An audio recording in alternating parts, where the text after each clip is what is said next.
But sure enough, hey, sometimes shit happens, guys. Check it out. You guys can hear it? You hear the little sound? So what that is telling you there's a bad motor. It's supposed to be spinning right now. I should have let go of this button. So it's calling for hot water and it's calling for heat. But right now, check it out, guys. Alright guys, check it out.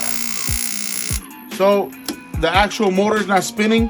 So I wanted to show you guys on the video that sometimes you fix something, there's another problem as well. So in this case, we were just about to change. Well, we left yesterday, everything's working fine, and today we got a call back saying there's no heat, no hot water, and sure enough, we come back, we find out the motor is bad too. So guys, sometimes shit happens. It is what it is, part of the job. So you go there for one problem, and it happens to be another problem, or it's a domino effect. So guys, this is what it is. But if you have any problems, you always call Louis the Baller Man. Where? 516-377-5200.